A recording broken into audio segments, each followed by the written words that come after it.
Hello guys, welcome creators. तो कैसे हैं आप लोग। तो आज हम लोग करेंगे एक नया टॉपिक करने जा रहे हैं अपनी क्लास में। ये ऐसा टॉपिक है कि आपके लिए इंपॉर्टेंट हो, हर एग्जाम में पूछा जाता है, तो इंपॉर्टेंट टॉपिक है। तो आज हम लोग करेंगे फूड से रिलेटेड टॉपिक करने जा रहे हैं। तो टॉपिक का नाम है फूड प्रिजर्वेशन एंड स्टोरेज, मतलब खाद्य परिरक्षण एवं संग्रह। तो ये टॉपिक हम लोग करेंगे और इसको पूरा कंप्लीट करेंगे। तो आज हम लोग पढ़ने जा रहे हैं फूड प्रिजर्वेशन होता क्या है और उसका स्टोरेज हम लोग कैसे करेंगे। तो फूड का प्रिजर्वेशन कैसे करेंगे, साथ ही उसे किस प्रकार से हम लोग स्टोर करके रख सकते हैं लंबे समय तक, वो भी उसी तरीके से जिस तरीके का वो एक पौष्टिक व भोजन होता है। तो खाद्य परिरक्षण संग्रह क्या होता है, इसको पहले जानते हैं। तो पहले जानेंगे हम लोग कि फूड प्रिजर्वेशन होता क्या है। तो फूड प्रिजर्वेशन पहले क्या होता है ये जान लेते हैं।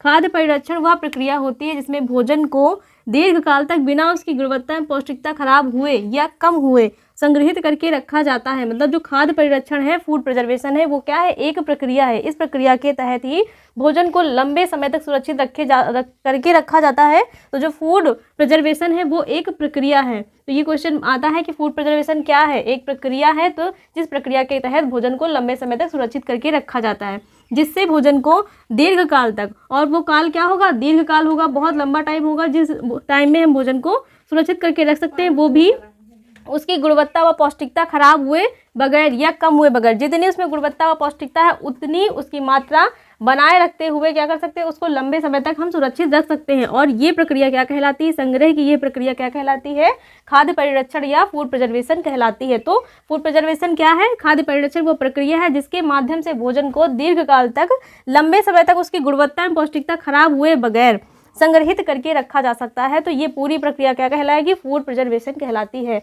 तो इस प्रक्रिया को हम एक दूसरे अर्थ में भी समझ सकते हैं कि फूड प्रिजर्वेशन क्या है, भोजन परिरक्षण वह तकनीक एवं विधियां हैं। भोजन परिरक्षण क्या है, जो फूड प्रिजर्वेशन है वो तकनीकी है और विधियां हैं। इसको भोजन को प्रिजर्व करने के लिए बहुत सारी तकनीक और विधियों का इस्तेमाल किया जाता है, जो खाद्य पदार्थों को सूक्ष्म जीवाणुओं एवं फफूंदी विषाणुओं, कीड़े मकोड़े, चूहे, एंजाइम तथा स्वतः ऑक्सीकरण होने से बचाती है तथा खाद्य पदार्थ को लंबे समय तक सुरक्षित रूप से संग्रहित करके रखती है, खाद्य परिरक्षण कहलाती है। जो भोजन परिरक्षण क्या है, वो एक तकनीक है, वो तकनीक व विधियां हैं जिसके माध्यम से जो खाद्य पदार्थ है उनको सूक्ष्म जीवाणुओं, फफूंदी विषाणुओं, कीड़े मकोड़े, चूहे, एंजाइम तथा स्वतः ऑक्सीकरण होने से बचाने का कार्य किया जाता है तथा खाद्य पदार्थ को लंबे समय तक, कितने समय तक, लंबे समय तक सुरक्षित रख के व संग्रहित करके रखा जाता है। ये पूरी प्रक्रिया क्या कहलाती है, तो ये पूरी प्रक्रिया भोजन का परिरक्षण या संग्रह कहलाती है। तो फूड प्रिजर्वेशन क्या होता है, भोजन को लंबे काल तक उसकी गुणवत्ता व पौष्टिकता नष्ट हुए बगैर उसी अवस्था में, उसी रूप में संग्रह करके रखने की जो प्रक्रिया होती है वो क्या कहलाती है, वो फूड प्रिजर्वेशन या भोजन का परिरक्षण कहलाती है। अब जानेंगे हम प्रिंसिपल ऑफ फूड प्रिजर्वेशन, मतलब भोजन परिरक्षण के सिद्धांत क्या क्या हैं और किन किन सिद्धांतों का पालन करते हुए हम भोजन को परिरक्षित कर सकते हैं, उसका प्रिजर्वेशन कर सकते हैं। तो ये हम जानेंगे कि फूड प्रिजर्वेशन के सिद्धांत कौन कौन से हैं, किन किन सिद्धांतों का पालन करते हुए एक फूड को अच्छे लंबे समय तक सुरक्षित करके रखा जा सकता है। तो पहला सिद्धांत क्या है, खाद्य पदार्थों से सूक्ष्म जीवों को नष्ट करना। मतलब जो भी भोज्य पदार्थ है उनमें जो भी सूक्ष्म जीव उपस्थित है उनको वहीं पर नष्ट कर दिया जाए, उसी अवस्था में नष्ट कर दिया जाएगा, तो जो भोजन है उसका परिरक्षण हो सकेगा। साथ ही सूक्ष्म जीवों की वृद्धि एवं क्रियाशीलता को रोकना। जो भी सूक्ष्म जीव हैं उनकी जो वृद्धि और क्रियाशीलता उसमें हो रही है, वो जो उसमें एक्टिव हो गए और अपनी ग्रोथ कर रहे हैं, उसको उसी समय क्या करना, उसी स्टेज पर रोकना, जिससे जो भोजन है उसका परिरक्षण हो सकेगा। तीसरा है भोज्य पदार्थों को सूक्ष्म जीवों से दूर रखना। जो भी भोज्य पदार्थ हैं उनकी जो है पैकेजिंग इस प्रकार से करना कि उनको क्या है, सूक्ष्म जीवों से दूर रखा जा सके और सूक्ष्म जीव उन तक पहुँच ना सके। साथ ही भोज्य पदार्थों में स्वतः होने वाली क्षति को रोकना। भोज्य पदार्थों में स्वतः होने वाली क्षति को भी रोकना, किसके तहत, परिरक्षण का उपयोग करके हम भोज्य पदार्थों में स्वतः होने वाली क्षति को रोक सकते हैं। तो ये सिद्धांत है फूड प्रिजर्वेशन के। अब जानेंगे कि किसका प्रयोग करके और उसमें क्या, कौन सी विधि का प्रयोग करेंगे तो फूड प्रिजर्वेशन हो सकता है। पहले सिद्धांत में क्या, खाद्य पदार्थों से सूक्ष्म जीवों को नष्ट करना। तो कौन सी विधि का उपयोग करके हम इन पदार्थों में से सूक्ष्म जीवों को नष्ट करेंगे, ताप द्वारा नष्ट कर सकते हैं, साथ ही विकिरण के द्वारा। तो खाद्य पदार्थों से सूक्ष्म जीवों को नष्ट करने के लिए कौन सी विधियों का उपयोग करना पड़ेगा, ताप के द्वारा हम लोग नष्ट कर सकेंगे, साथ ही विकिरण, रेडिएशन का प्रयोग करके हम सूक्ष्म जीवों से, भोज्य पदार्थों में से सूक्ष्म जीवों को नष्ट कर सकते हैं। दूसरा सिद्धांत कहता है कि सूक्ष्म जीवों की वृद्धि एवं क्रियाशीलता को रोकना। जो भी सूक्ष्म जीव है और वो खाद्य पदार्थों में क्या करने लगे, वृद्धि कर रहे हैं और क्रियाशीलता उनकी बढ़ रही, उनको रोकना। तो कौन सी विधि का उपयोग कर सकते हैं, उसमें छानने के माध्यम से, साथ ही कम ताप का प्रयोग करके, फ्रीजिंग पॉइंट पे उनको रख करके, साथ ही जो भोज्य पदार्थ है उनको अगर सुखा करके रखा जाएगा तो जो भोज्य पदार्थ है उसकी वृद्धि सूक्ष्म जीवों में उसकी वृद्धि नहीं होगी और उनकी क्रियाशीलता भी वहीं पर रुक जाएगी। तीसरा सिद्धांत कहता है कि भोज्य पदार्थों को सूक्ष्म जीवों से दूर रखना। जो भी भोज्य पदार्थ हैं उनको सूक्ष्म जीवों से दूर रखना। तो किस प्रकार हम सूक्ष्म जीवों से भोज्य पदार्थों को दूर रखेंगे?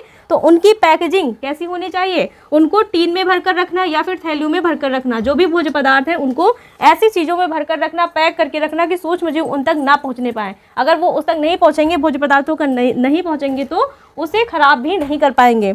चौथा सिद्धांत कहता है कि भोज्य पदार्थों में स्वतः होने वाली क्षति को रोकना। जो भोज्य पदार्थों में स्वतः होने वाली क्षति है उसको रोकना। तो कुछ भोज्य पदार्थ ऐसे होते हैं कि कुछ समय के बाद वो स्वतः खराब होने लगते हैं। उनमें स्वतः ही क्या है, खराब होने की जो प्रक्रिया है वो प्रारंभ हो जाती है। तो एक टाइम तक वो अच्छे रहते हैं, उसके बाद वो स्वतः ही खराब होने लगते हैं। तो उसको कैसे रोक सकते हैं? परिरक्षण का उपयोग करके, मतलब फूड प्रिजर्वेशन का उपयोग करके उस भोज्य पदार्थ का परिरक्षण करके उसे लंबे समय तक सुरक्षित करके रखा जा सकता है।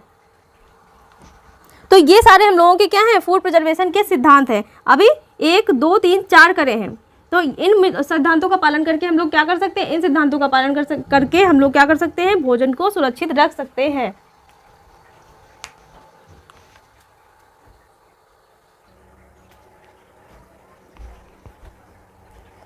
चार सिद्धांत हम लोगों ने किए। अगला सिद्धांत है भोज्य पदार्थों में उपस्थित एंजाइम को निष्क्रिय करना। तो भोज्य पदार्थों में उपस्थित एंजाइम को निष्क्रिय करना, इसमें कौन सी विधियों का उपयोग किया जाएगा? तो ब्लांचिंग और उबालना। ब्लांचिंग करेंगे और उबालने के माध्यम से जो भोज्य पदार्थों में एंजाइम है उनको निष्क्रिय किया जा सकता है। साथ ही अगला सिद्धांत है यांत्रिक या भौतिक कारणों से होने वाली क्षति को रोकना। तो जो यांत्रिक और भौतिक कारणों से होने वाली क्षति है वो किस प्रकार से होगी? जो यांत्रिक या भौतिक कारणों से क्षति होती है वो बाहरी रूप से होती है, तो उसे रोका जाएगा किस प्रकार से? सही पैकिंग नहीं करने से। तो जो यांत्रिक और भौतिक क्षति होगी वो क्यों होगी? जब जो भोज्य पदार्थ है उनकी पैकेजिंग अच्छी तरीके से नहीं होगी तो उन पे क्या होगी? यांत्रिक या भौतिक क्षति हो जाती है, जिससे वो खराब होने लगते हैं। संग्रह में दोष होने से, संग्रह में क्या उनका स्टोरेज इतनी अच्छी तरीके से नहीं किया गया है कि उनको क्या है, उनका परिरक्षण किया जा सके। साथ ही उनका जो स्टोरेज है उस भोज्य पदार्थ के माध्यम से अच्छा नहीं किया गया। अगर कोई भी बाहरी दबाव या चोट उस पर लग जाती है, आघात लग जाता है, तो उसमें यांत्रिक या भौतिक क्षति होने लगती है, जिसके माध्यम से जो भोजन है वो खराब होने लगता है। तो खाद्य जो परिरक्षण के सिद्धांत 6 हैं, जिसमें से हम लोगों ने 6 कर लिए, और उनके माध्यम से करने में कौन कौन सी विधियों का उपयोग करना चाहिए ये भी जान लिया। आप जानते हैं कि भोजन परिरक्षण के उद्देश्य क्या है, किस कारण से भोजन का परिरक्षण किया जाता है और किसके कारण इतने लंबे लंबे सिद्धांत बनाए गए हैं जिसके कारण भोजन को परिरक्षण करके रखा गया है। तो उद्देश्य क्या है, किस उद्देश्य से भोजन को परिरक्षित किया जा सकता है और किया जा रहा है, कि कौन सा उद्देश्य है जिसको लंबे समय तक हम भोजन को जिसलिए चलाना चाहते हैं। तो उद्देश्य क्या है? भोजन को लंबे काल तक संरक्षित करके रखना, ताकि इच्छानुसार व आवश्यकता अनुसार इसका उपयोग किया जा सके। मतलब किस उद्देश्य को ध्यान में रख के भोजन का परिरक्षण किया जा रहा है? ताकि भोजन को लंबे समय तक संरक्षित करके रखा जा सके। वो भी क्यों? ताकि जब भी ज़रूरत हो, जब आवश्यकता हो, जब इच्छा हो, तब उसका उपयोग अपनी इच्छा व आवश्यकता के अनुसार किया जा सके। तो इसी उद्देश्य को ध्यान में रखकर भोजन को परिरक्षित किया गया है और भोजन के परिरक्षण के लिए इतने सारे सिद्धांत व तकनीक विधियां बनाई गई हैं जिसके माध्यम से भोजन का परिरक्षण किया जाता है। तो भोजन को परिरक्षित करने का उद्देश्य क्या है? उद्देश्य ये है कि भोजन को लंबे काल तक संरक्षित करके रखना, ताकि इच्छा अनुसार व आवश्यकता अनुसार इसका उपयोग किया जा सके। भोजन का इच्छा व आवश्यकता अनुसार उपयोग करने के लिए कभी भी तो उसको परिरक्षित करके रखा जा सकता है।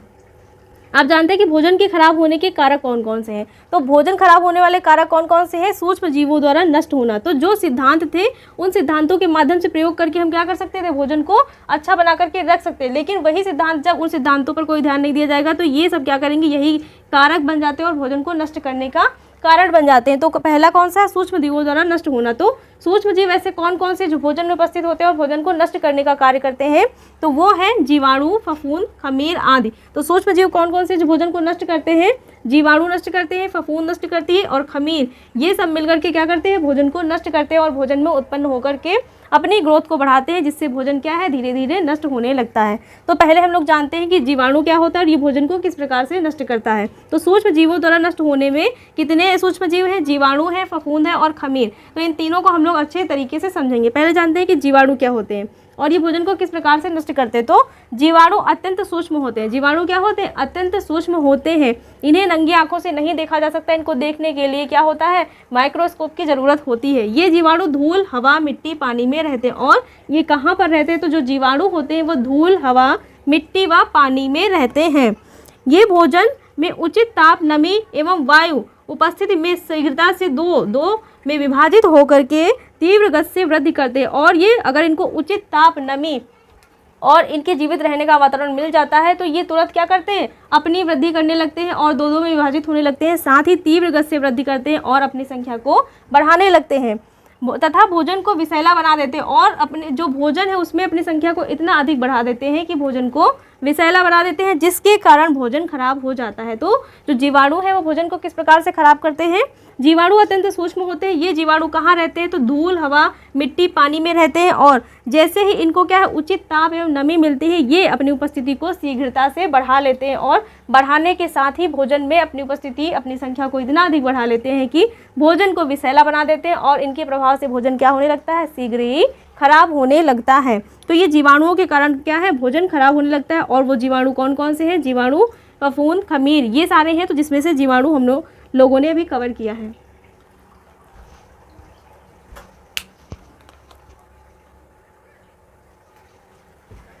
तो हम लोगों ने जीवाणु जान लिया है कि जीवाणु किस प्रकार के होते हैं और भोजन को किस प्रकार से नष्ट करते हैं। वो भी जीवाणु भी कई प्रकार के होते हैं, जो जीवाणु होते हैं वो कई प्रकार के होते हैं। तो उनके टाइप्स भी जान लेते हैं और इनको भी विस्तृत रूप में हम लोग समझेंगे कौन सा जीवाणु किस प्रकार से भोजन को नष्ट करने का कार्य करता है। तो पहले हम लोगों ने जान लिया कि जीवाणु क्या होते हैं और अब जानेंगे कि जीवाणु के टाइप्स कितने होते हैं, कितने प्रकार के जीवाणु होते हैं जो भोजन को नष्ट करने का कार्य करते हैं। तो पहला है कि साल्मोनेला समूह।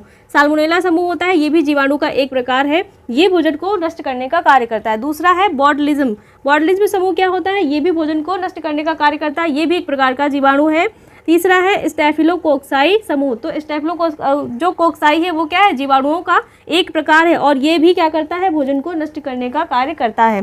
चौथा है क्लॉस्ट्रीडियम विलकॉर्ड। तो ये भी जीवाणु है और ये भी क्या करता है, भोजन को नष्ट करने का कार्य करता है। तो जीवाणुओं के प्रकार में ये 4 प्रकार के जीवाणु हैं जो भोजन को नष्ट करने का या खराब करने का कार्य करते हैं।